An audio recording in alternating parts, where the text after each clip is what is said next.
सभी ने महाभारत से जुड़ी कई कथाएं सुनी है, पर कुछ कथाएं ऐसी हैं जिससे आज भी कई हिंदू अनजान है।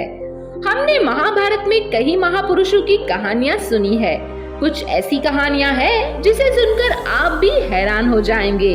जी हाँ, महाभारत में कुछ ऐसे श्राप का जिक्र किया गया है जिसे आज भी हम सब भुगत रहे हैं। अब आप सोच रहे होंगे कि भला ऐसे कौन से श्राप है जो हम भुगत रहे हैं और हमें पता भी नहीं है। अरे इतना सोचिए मत, हम आपकी ये दुविधा भी हल कर देंगे और आज आपको उन्हीं 5 श्राप के बारे में बताएंगे। इस लिस्ट में 5वां श्राप युधिष्ठिर ने स्त्री जाति को दिया था। महाभारत में युधिष्ठिर के द्वारा स्त्री को श्राप सबसे प्रचलित है। वर्णित कथा के अनुसार जब कुरुक्षेत्र में युद्ध के दौरान अर्जुन ने महारथी कर्ण का वध किया था, तब पांडवों की माता कुंती उनके शव के पास बैठकर दुख जताने लगी। यह देख पांडवों को आश्चर्य हुआ और तभी युधिष्ठिर माता कुंती के पास पहुँचे। उन्होंने माता कुंती से कर्ण को लेकर सवाल किया और बदले में माता कुंती ने उन्हें बताया कि कर्ण उनके सबसे बड़े भाई है। यह सुन सभी दुखी हो गए और तभी युधिष्ठिर ने माता से कहा कि इस धर्म क्षेत्र में सभी दिशाओं, आकाश और धरती को साक्षी मानकर सभी स्त्री जाति को यह श्राप देता हूँ कि आज के बाद कोई भी स्त्री अपने अंदर कोई बात नहीं छुपा पाएगी। चौथा श्राप वो श्राप है जो श्रृंगी ऋषि ने परीक्षित को दिया था। कथाओं के अनुसार हस्तिनापुर पर 36 साल राज करने के पश्चात जब पांचों पांडव द्रौपदी के साथ स्वर्गलोक की तरफ प्रस्थान करने लगे, तो उन्होंने अपना सारा राज्य अभिमन्यु पुत्र परीक्षित के हाथ में सौंप दिया। उस समय भी हस्तिनापुर के सारी प्रजा युधिष्ठिर के शासनकाल की तरह खुश थी। पर एक दिन हर रोज की तरह राजा परीक्षित वन में पहुंचे और तभी वहां उन्हें शमीक नाम के ऋषि दिखे। ऋषि मौन व्रत धारण किए तपस्या में लीन थे, पर राजा इस बात से अनजान थे और उन्होंने कई बार ऋषि को आवाज लगाई, पर उन्होंने अपना मौन धारण रखा। यह देख राजा को गुस्सा आ गया और उन्होंने क्रोध में आकर उनके गले में एक मरा हुआ सांप डाल दिया। जब यह ऋषि के पुत्र श्रृंगी को पता चला तो उन्होंने परीक्षित को श्राप दिया कि आज से 7 दिन बाद राजा की मृत्यु तक्षक नाग के डसने से होगी और अंत में उनकी मृत्यु हो जाती है।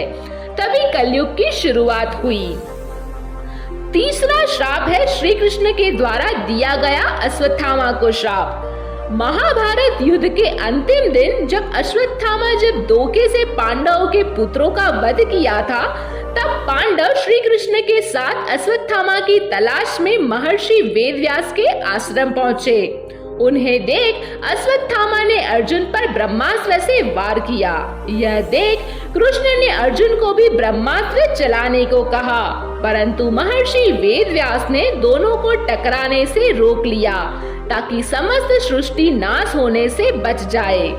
अर्जुन ने अपना ब्रह्मास्त्र वापस ले लिया, परंतु अश्वत्थामा को उसकी विद्या नहीं थी और तभी उसने अपने ब्रह्मास्त्र की दिशा बदलकर अभिमन्यु की पत्नी उत्तरा के गर्भ में दे दिया।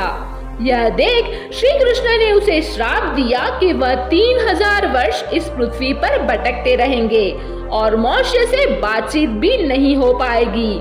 शरीर से पीप और लहू की गंध निकलेगी। इसी कारण आज भी यह माना जाता है कि अश्वत्थामा आज भी जीवित है। इस लिस्ट में दूसरा श्राप वो है जो मांडव्य ऋषि ने यमराज को दिया था। जब राजा ने मांडव्य ऋषि को सूली पर चढ़ा दिया था, पर लंबे समय तक सूली पर लटकाने से उनके प्राण नहीं गए, तो राजा को अपनी भूल का एहसास हुआ।